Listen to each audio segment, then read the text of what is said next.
여러분, 복음은 선물인 동시에 책임이다 라는 말이 있습니다. 복음은 나를 죽음으로부터 건져내서 생명으로 인도했습니다. 복음으로 저와 여러분이 새롭게 되고 또 내 삶이 변화가 되었습니다. 이것이 값없이 이루어졌기 때문에 복음은 온전한 선물입니다. 그러나 동시에 복음은 누군가에게 전해야 할 책임이기도 합니다. 한 세대에서 다음 세대로, 그리고 한 사람에게서 또 다른 사람에게 흘러가야만 한다라는 것입니다. 우리가 사도행전을 상고하고 있는데, 사도행전은 한 사람의 열정과 순종을 통해서 이 복음이 예루살렘으로부터 출발해서 이방 세계로 확장되어져 가는 그런 과정을 우리에게 보여줍니다.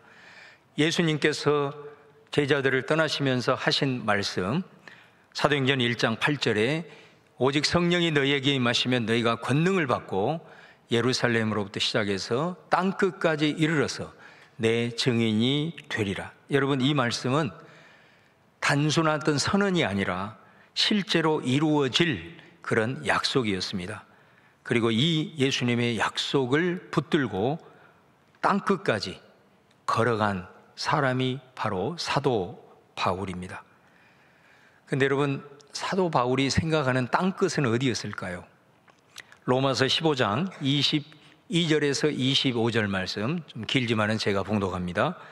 그러므로 또한 내가 너희에게 가려 하던 것이 여러 번 막혔더니 이제는 이 지방에 일할 곳이 없고 또 여러 해 전부터 언제든지 서바나로 갈 때에 너희에게 가기를 바라고 있었으니 이는 지나가는 길에 너희를 보고 먼저 너희와 사귐으로 얼마간 기쁨을 가진 후에 너희가 그리로 보내주기를 바람이라.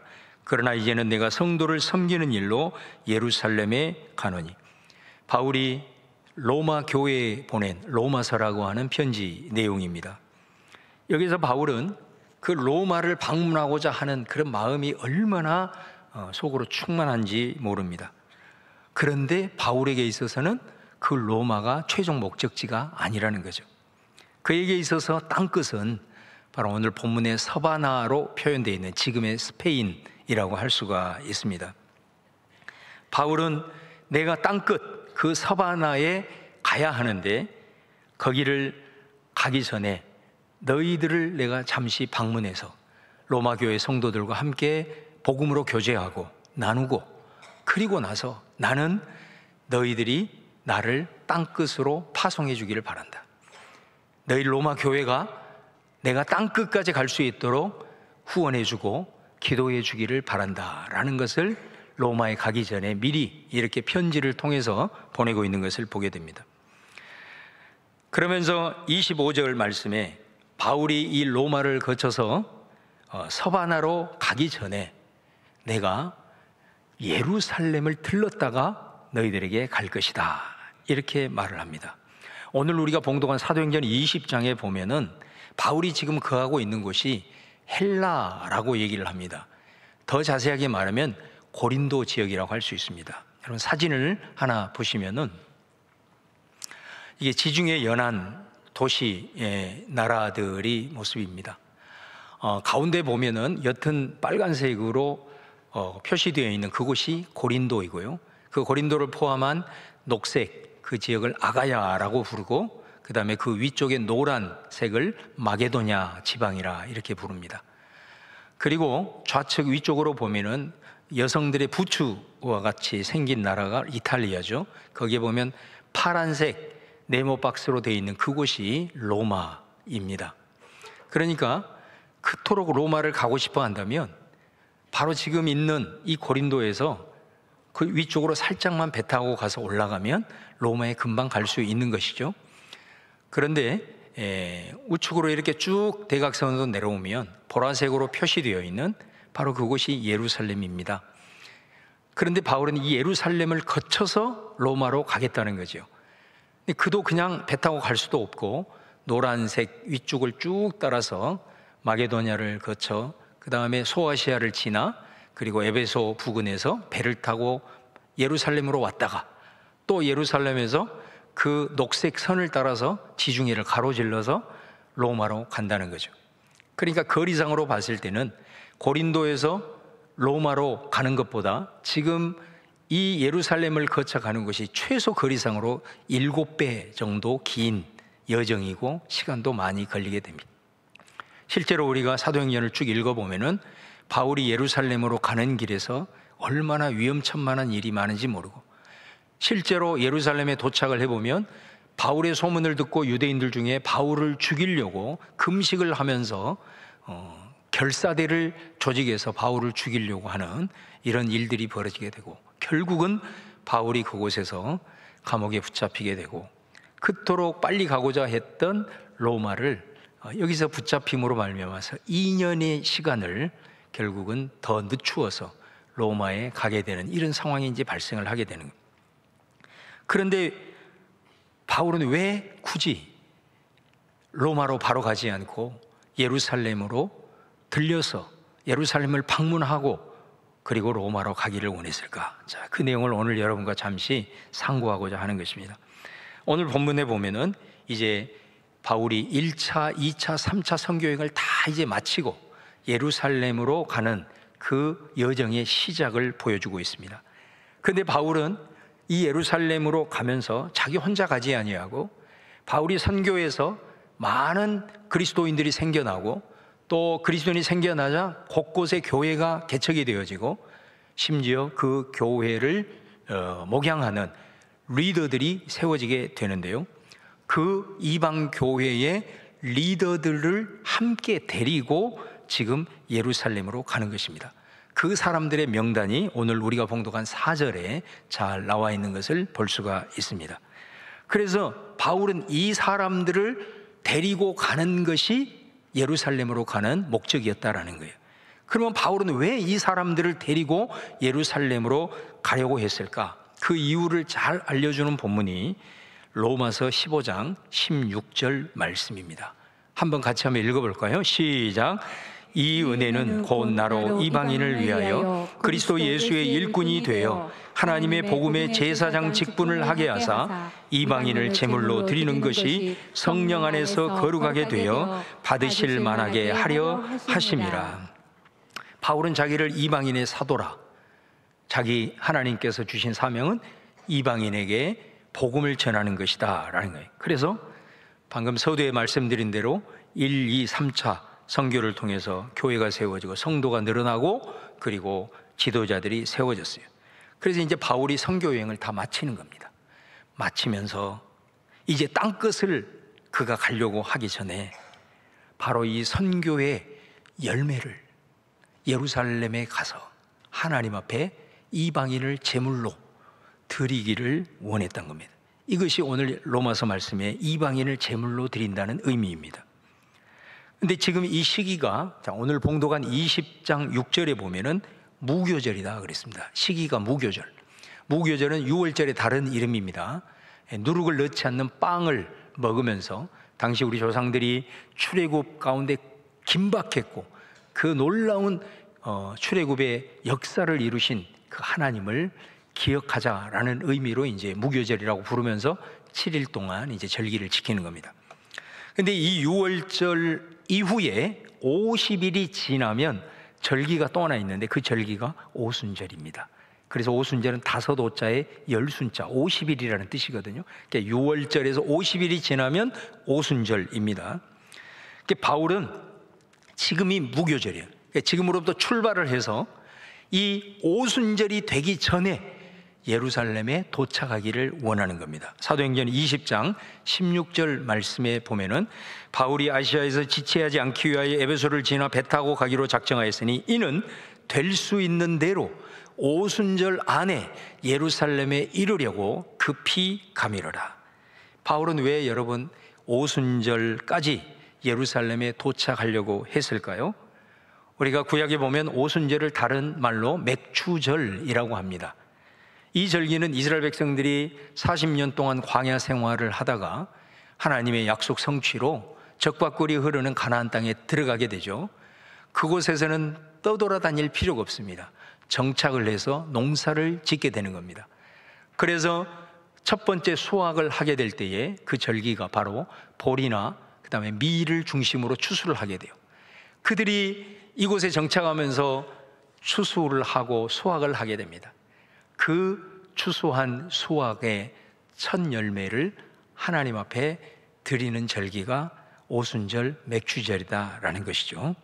그래서 바울이 지금 이방 교회 지도자들을 데리고 그 험난한 예루살렘으로 가고자 하는 것은 하나님께서 선교를 하게 하셨고, 이 선교에서 교회가 세워졌고, 그래서 이 이방인 선교에 하나님께서 추수하게 하신 그 첫 열매를 오순절 절기에 맞춰서 하나님 앞에 드리고자 하는 그런 목적이 있었던 것을 알 수 있습니다. 여러분, 바울에게 있어서는 이것이 얼마나 감격적인지 몰라요. 이제 자신이 땅끝까지 가려고 하는 궁극적 목적을 가지고 그 땅끝을 향하기 위해서 이제 복음의 씨앗을 뿌렸는데, 이제 그 땅끝을 향하기 전에 이곳에서 열매 맺은 이 선교의 추수에 대한 첫 열매를 이 이방인 지도자들을 데리고 가서 하나님 앞에 그 선교의 첫 열매를 드리고자 했을 때, 여러분, 바울의 그 감격적인 마음이 느껴지시는지 모르겠어요. 여러분, 우리 아이들이 열심히 공부하고 준비하고 기도하면서 자신이 원하는 시험에 합격을 하고 그리고 직장에 취업을 했을 때 여러분 어떻습니까? 그래서 한 달 동안 열심히 일하고 그곳에서 월급을 받았을 때 그 하나님의 은혜에 너무 감사해서 그 하나님 앞에 그 첫 월급을 가지고 하나님 앞에 구별해서 드리는 바로 그 감격과도 버금가는, 그보다도 훨씬 더 감격적인 바울의 이 모습이 오늘 이 여정 속에 담겨 있다라는 것입니다. 두 번째는 이 이방인 지도자들을 데리고 가는 의미가 어떤 거냐? 오늘 이방인 교회 지도자들과 바울이 예루살렘을 가게 될 때에 빈손으로 가지를 않아요. 헌금을 가지고 갑니다. 헌금을 가지고 예루살렘으로 가게 되는데 왜 헌금을 가지고 갈까? 로마서 15장 26절 말씀에 이는 마게도냐와 아기야 사람들이 예루살렘 성도 중 가난한 자들을 위하여 기쁘게 얼마를 연보하였습니다.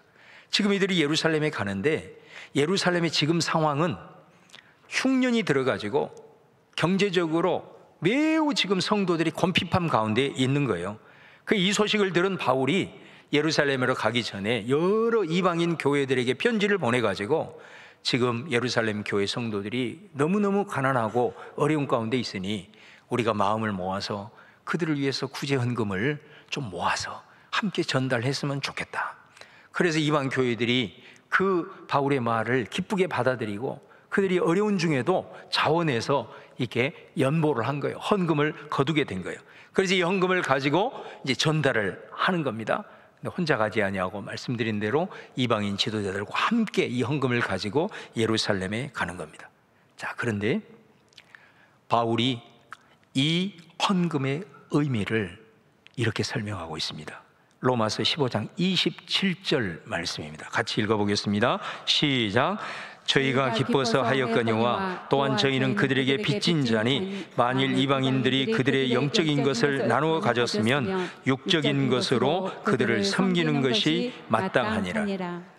자, 오늘 말씀에서 이방인 교회를 향하여 너희는 빚진 자다 이렇게 말하는 겁니다.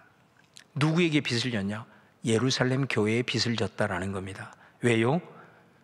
예루살렘으로부터 시작된 복음이 그곳으로부터 흘러나와서 너희들에게 전달되었다라는 것입니다. 바울 자신도 1차 때는 안디옥 교회에서 파송을 받았지만 2차 때는 예루살렘 총회에서 선교사로 파송을 받았습니다.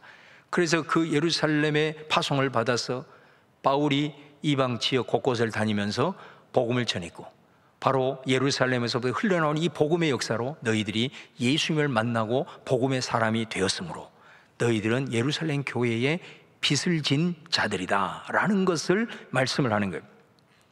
여러분, 빚은 어때요? 속성이 반드시 갚아야 합니다. 이게 빚의 속성입니다. 그러니까 이방인들에게 예루살렘을 방문하면서 헌금을 거둔 이유는 바로 이 교훈을 주기 위함인 것입니다. 이방인 교회가 예루살렘으로부터 영적인 것을 나눠 가졌다, 복음의 빚을 졌다 이 말이죠. 그런데 지금 예루살렘 교회는 흉년으로 인해서 성도들이 고통을 받고 있다 이 말이에요.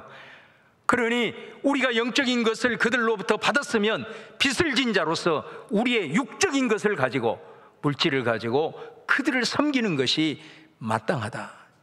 바로 이 복음의 빚진 자로서 복음의 빚을 갚는 이 교훈을 이방인 교회에게 이 헌금을 통해서 가르쳐 주고자 했다는 것이죠. 그래서 바울은 예루살렘 교회가, 이방 교회가 영적인 것으로 육적인 것으로 서로 주고받으면서 이제 복음 안에서 예루살렘 교회가 모교이기 때문에 이방인 교회보다도 더 우월하고, 유대인이기 때문에 이방인보다 우월하고, 이게 아니라 서로 종속 관계가 아니라 이제는 주고받음으로써 이방인과 유대인, 예루살렘 교회와 이방인 교회가 복음 안에서 이제는 서로 동등한 관계로서 서로 일치를 이루는 교회라는 것을, 이 복음의 메시지를 또한 증거하고자 했다라는 거죠. 사랑하는 여러분, 오늘 말씀은 이런 중요한 의미를 담고 있는 겁니다. 이것은 오늘 우리에게도 너무너무 중요한 메시지를 던집니다. 저는 오늘 이 말씀을 묵상하고 연구하면서 그것을 복음의 빚진 자라, 이렇게 표현을 하고 싶습니다. 여러분이 예수님을 믿고 영접함으로 여러분에게 어떤 변화가 일어났나요? 지금 아마 이 자리에 앉아 계신 분들에게 예수님을 믿고 어떤 변화가 일어났습니까? 라고 간증하라고 하면 할 말이 많을 것입니다. 오늘 여러분 예배 마치고 구역 모임에 가서 구역 시간에 나눌 때에 바로 이 질문이 오늘 소그룹 질문에 있습니다. 내가 예수님을 믿고 내게 어떤 변화와 은혜의 역사가 있었는지 오늘 이렇게 나누시면 풍성한 은혜가 더 넘쳐나게 될 겁니다. 제가 이전 교회에서 섬길 때 이런 분이 계셨습니다. 이분이 시골에서 초등학교 선생님을 하셨는데, 이제 오래전 일이죠. 그러니까 이제 대전으로 가게 되었습니다. 근데 그 부인이, 사모님이죠, 대도시로 오다 보니까 아는 사람도 없고 성격도 내성적이어서 적응을 잘 못하는 거예요. 그래서 그 아내에 대한 애틋한 마음을 가지고 있는 이분이 이 아내가 이게 적응을 못하고 힘들어하는 거예요. 그래서 어떻게 하면 이 도시 생활에 적응을 하게 할까 하면서 세상에 있는 여러 모임들을 이렇게 알아본 거예요. 근데 믿을 만한 데가 한 군데도 없어. 그래서 이분이 알아보다가 교회를 가니 거기 믿을 만하거든. 그래서 이 교사 남편이, 여보, 교회 한번 나가보시오. 내가 매주일 교회에 내가 차로 데려다 드릴게. 이렇게 한 거예요. 그래서 남편의 그걸 못 이겨가지고 이분이 이제 교회를 가게 된 겁니다. 그런데 자기는 예수님을 안 믿는데 이분이 아내를 전도한 거예요. 그런데 자기는 교회를 안 들어가. 차만 딱 내려놓고 가. 제가 듣기로는 우리 교회 성도님들 중에 남편이 그런 분들도 몇 분 계신데 걱정하지 마세요. 반드시 들어오게 되어 있습니다. 그러니까 아무튼 그런데 이 아내분이 교회에 가는데 물을 만나 물고기가 된 거예요. 너무너무 적응을 잘하신 거예요. 그래가지고 그곳에서 봉사도 하고 또 교제도 하고 그러면서 성격이 밝아지고 너무너무 행복해하는 거예요. 그러니까 남편이 얼마나 뿌듯하겠어요. 그래서 데려다 주는 것이 즐거운 거예요. 왜? 그냥 아내가 너무 행복하니까. 그래서 수년 동안 그 모습을 보다가 이 아내가 행복해하고 교회를 다니면서 이렇게 변화되어지는 모습을 보고 나도 한번 가볼까? 이렇게 된 거예요. 그래가지고 어느 순간에 이분이 아내 손을 잡고 슬그머니 교회를 가게 됩니다. 아내는 그 이후에 집사 직분을 받고 권사 직분을 받고, 제가 그 교회를 떠나오기 2년 전에 그 교회 최초로 여성 장로가 되었습니다. 이분도 양수 입사가 됐어요. 근데 교편을 퇴직하고 당뇨가 있어서 몸이 급격하게 쇠약해졌습니다. 그러니까 제가 참 이 목회자로서 어떤 성도들을 떠올릴 때 이렇게 박혀있는 그런 부분이, 제가 이분을 잊지 못하는 이유 중에 하나가 뭐냐면, 우리 이렇게 초하루 예배를 드리잖아요. 우리 교회는 이렇게 이제 축복 기도를 받을 때 이렇게 이제 강단으로 올라오지만, 근데 거기는 이제 초하루 예배가 드려지고 제일 앞줄은 이제 축복 기도 받는 자리예요. 그런데 다른 분들은 다 뒤에 앉아 있다가 축복 기도 받을 때 앞으로 오는데 이분은 초하루 예배 때는 제일 먼저 와서 제일 앞줄에 첫 번째로 제가 가서 기도하는 그 자리에 꼭 앉는 거예요. 그래서 제가 그분을 잊을 수가 없어요. 그래서 그분은 꼭 저에게 첫 번째로 초하루 예배를 끝나고 안수 기도를 받는 분이에요. 근데 그분이 돌아가시기 전, 몇 년 전에 저와 이렇게 차를 마시는데 한 번은 저에게 진지하게 이렇게 얘기를 하는 겁니다. 목사님, 제가 지금까지 살아온 인생을 한번 돌아보니까 내가 제일 잘한 일이 뭘까? 이렇게 생각을 해보았습니다. 저는 불현듯 이 아내 만난 것을 제일 잘한 거, 이런 생각을 했었는데 그분 말이, 목사님, 내가 인생에서 제일 잘한 일은 우리 예수님을 만난 것입니다. 예수님을 믿게 된 것입니다. 제가 그 얘기를 들었을 때 얼마나 내 안에 감동이 크게 왔는지 모릅니다. 결국 그분 임종을 제가 보았고 그리고 장례를 치러드렸습니다. 여러분, 이처럼 예수님을 믿음으로 우리 인생이 바뀌었습니다. 복음으로 인해서 사실 저와 여러분이 얼마나 하나님으로부터 많은 복을 받았는지도 모릅니다. 그 또한 여러분도 할 말이 많을 겁니다. 오늘 구역예배 이것까지도 충만하게 나누시기를 바랍니다. 그런데 여러분, 내 인생을 변화시키고 내게 이렇게 큰 복이 된 예수 그리스도의 그 복음, 그것은 누군가로부터 받은 것이죠. 스스로 깨닫고 예수님을 믿는 사람은 거의 없습니다. 내가 예수님을 영접하고 그 복음을 믿기까지 나를 위한 누군가의 기도가 있었고, 나를 위한 누군가의 헌신의 섬김이 있었고, 내가 예수 그리스도를 믿기까지 나를 위한 누군가의 말할 수 없는 눈물이 있었고, 누군가가 나를 끝까지 포기하지 아니하고 기다려 주었기 때문입니다. 그러므로 저와 여러분은 복음의 빚진 자다라는 사실입니다. 그러므로 여러분, 빚은 반드시 갚아야 합니다. 빚지고는 우리가 마음이 불편해서 살 수가 없는 겁니다. 다시 말하면 내가 누군가로부터 복음을 받아서 이 놀라운 은혜를 누리고 있는데 정작 나는 복음을 전하지 않고 있다면 적어도 우리 마음속에 불편하고 불안한 마음이 들어야 그것이 복음의 빚진 자의 모습이다라는 것입니다. 여러분 어떠신가요? 빚을 갚아야지요. 누군가에게 복음을 전하는 것이 빚을 갚는 겁니다. 적어도 여러분을 먼저 택하여 불러주신 하나님의 이유가 뭐겠습니까? 여러분의 가정, 여러분의 부모와 자녀, 형제만큼은 반드시 여러분의 몫이라 생각하고 그들의 복음을 위해서 기도하고 기회를 닿는 대로 복음을 전해야 할 줄로 믿습니다. 저는 요즘 장례식을 이렇게 자주 집례하면서 정말로 뼈저리게 느낀 게 있습니다. 부모님이 돌아가시는데 불신자의 상태로 보낼 때 장례를 집례하는 제 마음이 얼마나 아파오는지 몰라요. 그러나 그 당사자는 가슴이 찢어지지 않겠습니까? 저는 예수님이 십자가에 달리실 때 좌우편에 두 강도가 있었습니다. 여러분, 십자가에 매달린다는 것은 당시로 보면은 로마의 반란을 회책했거나 무지막지한 살인죄를 저지르는 사람이 십자가에 매달리는 겁니다. 예수님도 사실은 로마 반란 역적죄로 정치적으로 몰려가지고 빌라도에게 재판받아 그리 된 거 아니에요? 억울하게. 근데 그 마지막 순간에 한 강도가 예수님을 알아본 거예요. 그리고 예수님에게 나를 좀 불쌍히 여겨주세요. 그리고 당신의 나라에 나를 좀 데려가 주세요. 마지막 순간에 그 사람이 지금까지 사는 삶은 무지막조한 강도였는데 마지막 순간에 그렇게 예수님에게 부탁을 했는데 예수님이 그 말을 듣고 여러분 뭐라고 합니까? 네가 나와 함께 낙원에 있으리라. 여러분, 이게 얼마나 우리에게 소망을 주는 말씀인지 몰라요.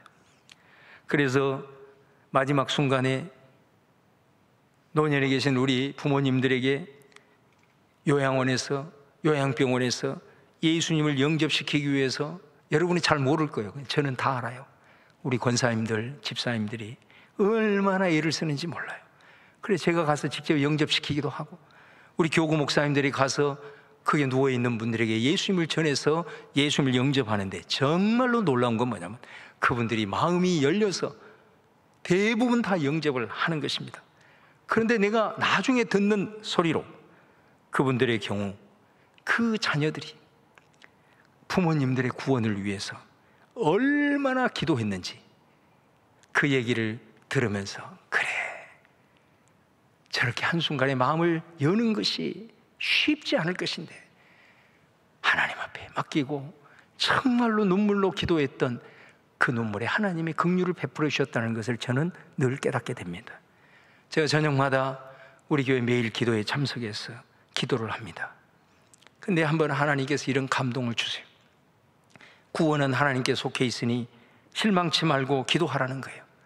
저 역시도 내 주변의 친지들 가운데 믿지 않는 사람들이 있기 때문에 그들의 이름을 부르면서 기도할 수밖에 없는 거예요. 그러면서 내 안에 이런 깨달음이 오는 겁니다.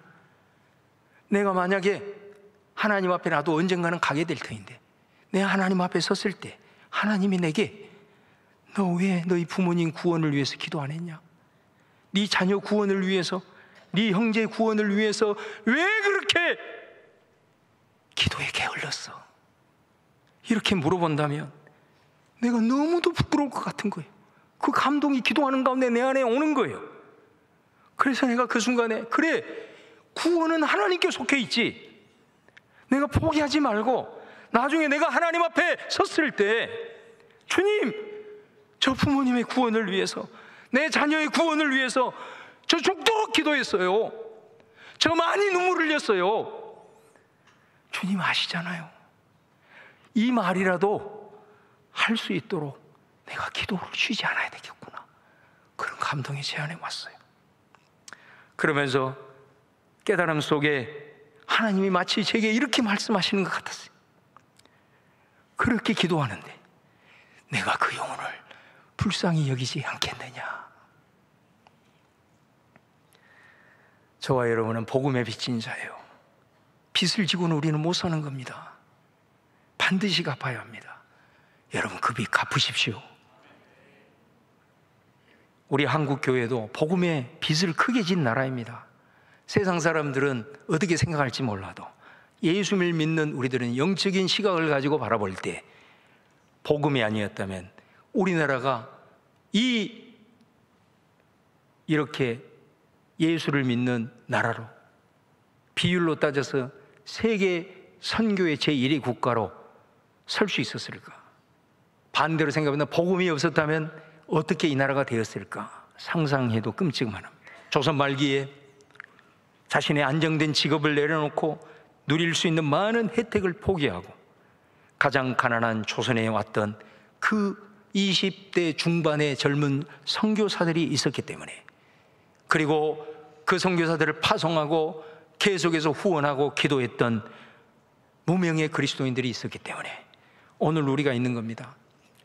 여러분, 선교사를 파송할 때 얼마나 교회에서 정말로 축복하면서 파송을 해줍니까? 그 젊은이들이 태평양을 건너서 수개월 배를 타고 우리나라로 오게 될 때에 그들이 파송받을 때 얼마나 교회에서 축복받고 그 가슴에 찬 모습으로 왔겠어요. 그러나 그들이 그 선교사의 마음을 가지고 준비하고 우리나라에 올 때 이 땅을 밟지도 못하고 배에서 죽어간 선교사가 한둘이 아니단 말이에요. 우리나라 1907년 영적 대각성 운동이 일어났을 때 그 운동의 출발지는 원산에 있는 교회 부흥운동입니다. 그 부흥운동을 일으킨 하디라고 하는 선교사,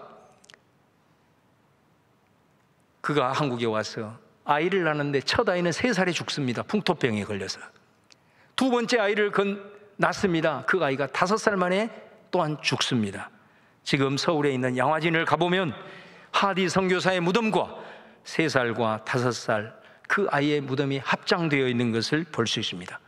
그런데 그 밑에 옆쪽으로 가보면 물론 다 선교사는 아니지만 어린 아이들의 무덤이 얼마나 많은지 모릅니다.